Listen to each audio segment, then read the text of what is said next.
And so, basically what I'm noticing is a lot of people in the group have come into a state of crisis. And so I thought I would just help with some gentle reminders that I learned through my own experience of healing and awakening. And so, if you are one of the chosen ones, and by that I mean that Kundalini, God, life, has chosen to wake up in you, then you must follow this path, that I'm about to offer to you here. And if you don't follow it, well, the path will just take longer. One of the things about Kundalini is it tends to force us into submission. It tends to force us into submission. It's like a jujitsu master. Gets you by the neck and it just forces you to submit, to tap, to give way to the flow of what's here. And keep in mind, like this teaching that I'm about to offer here, it's not like it's Craig's dogma, or a dogma from this lineage. But basically, it's just some basic pointers that will bring you into alignment with truth, with healing, and with spiritual awakening. And that's what Kundalini wants for you and from you. It wants you to heal and it wants you to awaken, whether you like it or not. Whether you like it or not. It's just, it's happening. And it's happening to you. That's why you're here. It's because it's happening to you. And so if you follow these instructions, your path will be much easier. It'll be much smoother. But I won't say it'll be completely pain-free and without difficulty, because one of the things Kundalini does is, again, it forces you to heal and it forces you to awaken. And these are the greatest endeavors that any human can take part in, is to fully heal and to fully awaken. And, for one reason or another, God chose you. God chose you. Just like in a silly way, God chose my wife and my child to be completely COVID resistant. And me, I wasn't one of the chosen ones. I got COVID and it just about killed me. And so, we don't always know why God chooses us or chooses something for us. But if you come into your heart and you begin to trust, you begin to open, you start to understand why. You begin to realize that you are a deeply spiritual person and you do deeply want to heal. You don't want to just be a person who's asleep at the wheel for your life. That would be intolerable. Okay. So the basic truth here, number one, is the body needs you to do everything humanly possible to learn how to relax. So your body, your nervous system needs you to do everything possible to learn how to relax. The reason that is Kundalini is a massive force of Shakti. It's a massive force of light and liberation. And when it's moving through your subtle energetic body, it needs lots of space. And when you're relaxed, your consciousness is spread out, your nervous system has space in it. When you're not relaxed, the nervous system is tight and tense and there's zero space. So traumatized people normally have no space.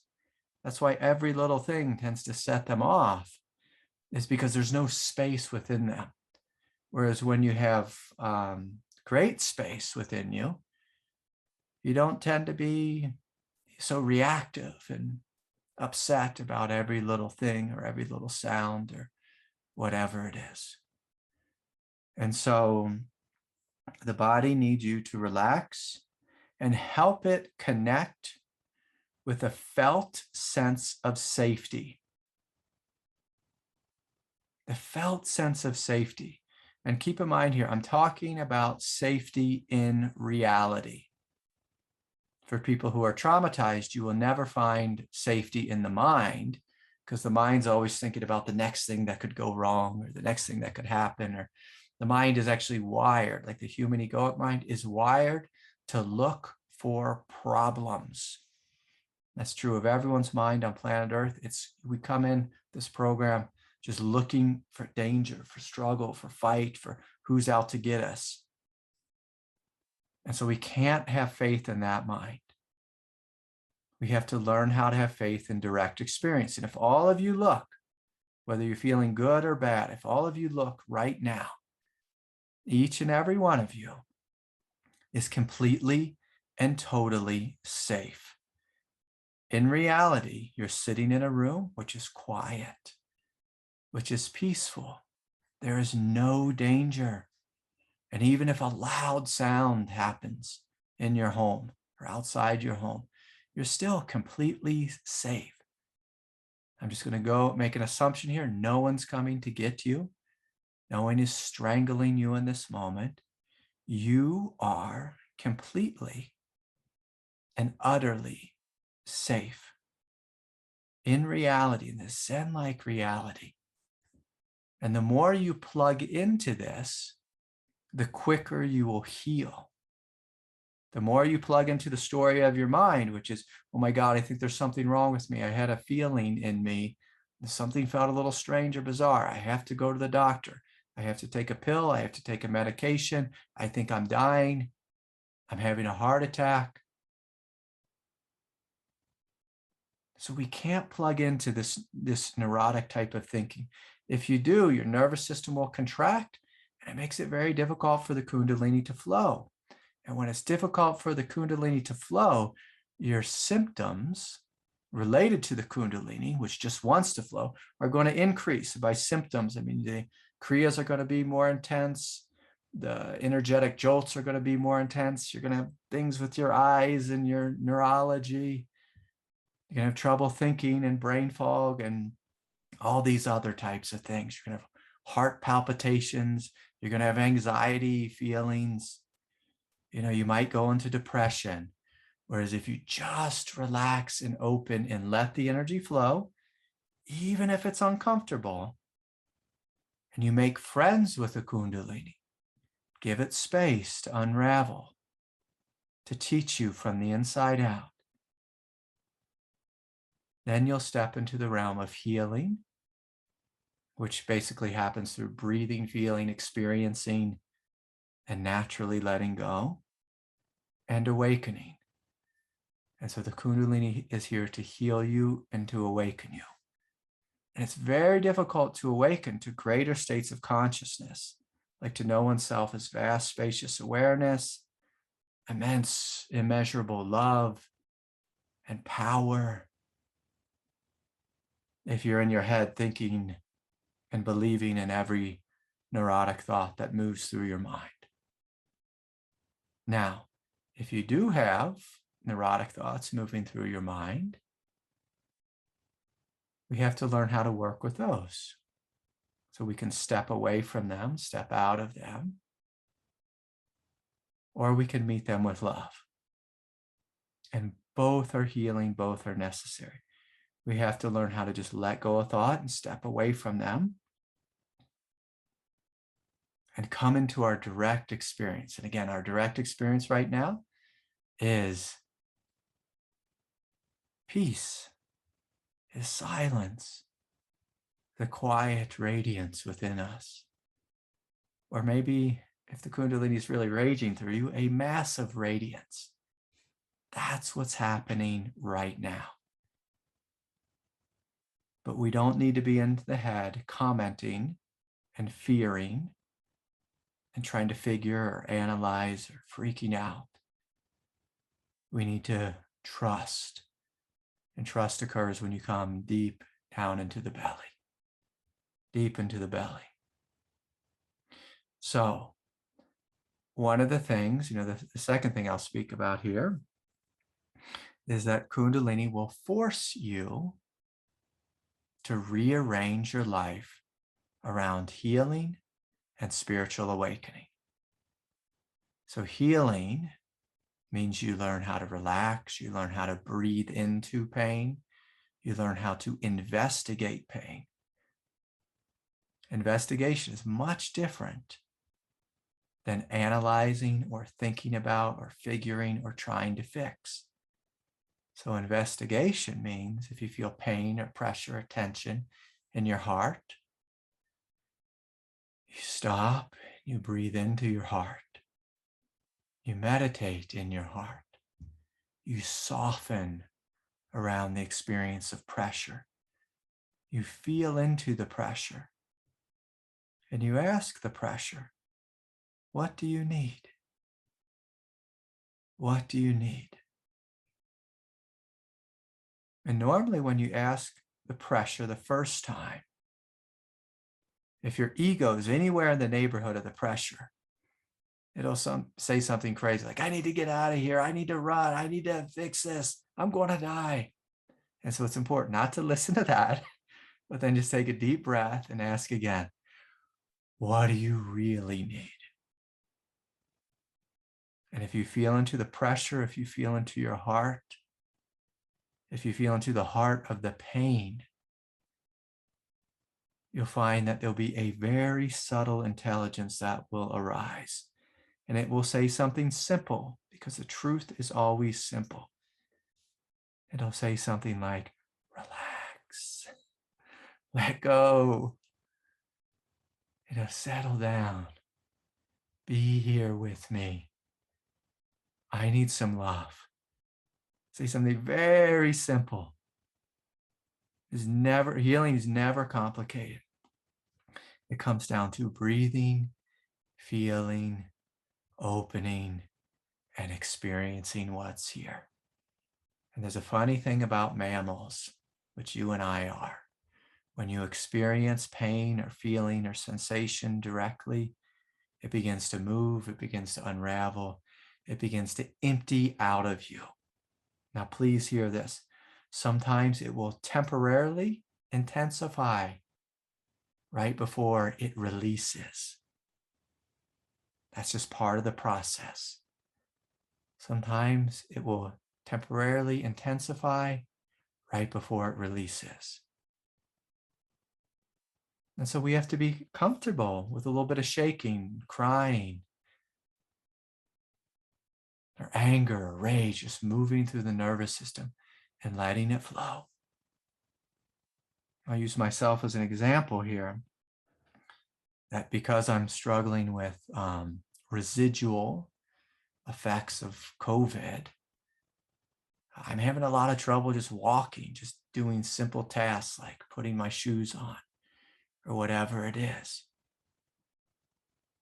And so I found myself just frustration was building in my nervous system because it's hard for me to get up and get a glass of water. It's hard for me to shoo a fly away. And so I found myself just like with frustration building. And frustration can be a real mental thing if you're not careful. It can just be lots of thoughts. This isn't fair. Why is it taking so long to heal? And all that kind of silliness. And what I did was I just laid on the ground. I felt directly into the heart of the frustration. Because I'm open, I didn't even have to ask it a question like, what do you need? But I just felt into it directly. My body started shaking. I had some tears. There was a feeling of letting go. And then I got up and I felt a lot lighter. I felt free of frustration. So this is just how healing works. And so when you have pressure in any of the chakra centers, and anywhere in the body, anywhere the energy is getting stuck, we breathe, we feel, we open, we experience. So the next teaching I will say, and I will offer, is this takes courage. It takes courage to feel. It takes courage to breathe. It takes courage to face what's within you. It takes courage. And so this is part of the healing process. This is part of the awakening process. is in order to be awake, in order to heal, you have to know about your own power. You have to step into a state of courage, a space of courage. You have to find the strength in your hara and in your solar plexus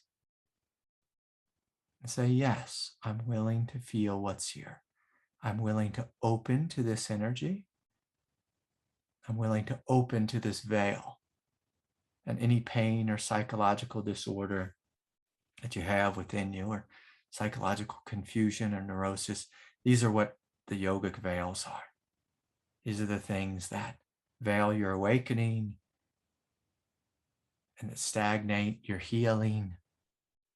And so we have to have courage. Courage.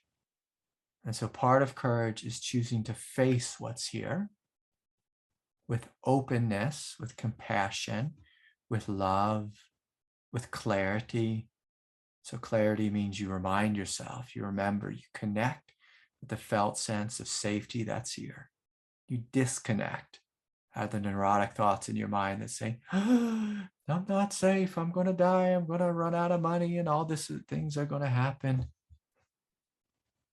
And it may be true. Like, it may be true you run out of money. I ran out of money and I went into debt.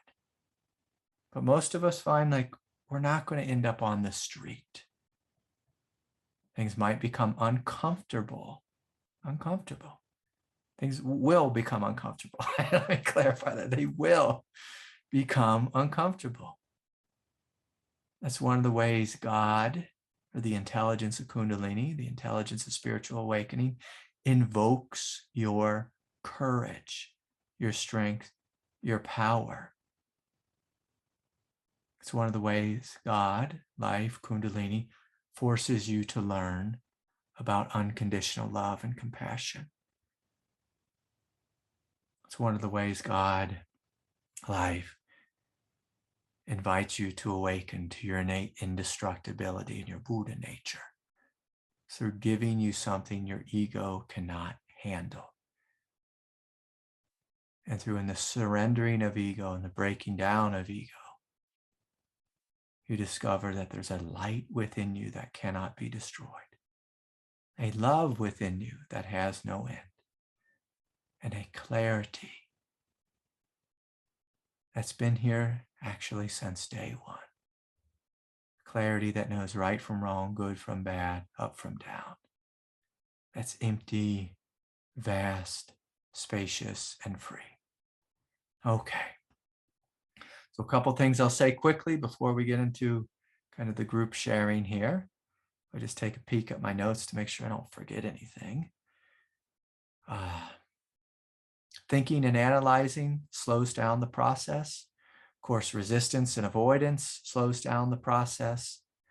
Trusting and making friends with Kundalini tends to make things more efficient. Trusting in your innate strength and power and divinity and your own Buddha nature really speeds things up in a good way. Trusting in your egoic nature and fear and, I'm not going to do this and I can't do it, and just aligning with ego just slows things down. And so Kundalini is a massive force of spiritual awakening. It's like having rocket fuel just pumped into you, into your path. And if you resist it, if you fight with it, if you argue with it, it's like, someone trying to blast off to outer space and then somehow putting brakes on a rocket ship. I don't know how that would be possible, but putting brakes on it. God has a foot on the gas, and the ego tends to put a foot on the brakes. If you put your feet on the brakes, you will suffer more. If you let go and trust, it will be difficult, but you will suffer less. The difficulty will eventually lead to an opening, an inclusivity, a spaciousness, a vastness, a love, a strength, and a power. and you will be given access to countless realms of existence, and consciousness will expand in a multi-dimensional way, and it will be the most wondrous thing you could ever imagine possible. So anyways, I think I did my part here. Trust, trust, trust, open, open, open. And when it's difficult, we breathe, we feel, we open, and we compassionately respond to our human self. Compassionately respond. The more you love yourself, the quicker you heal, the quicker you open, the quicker you awaken. Okay.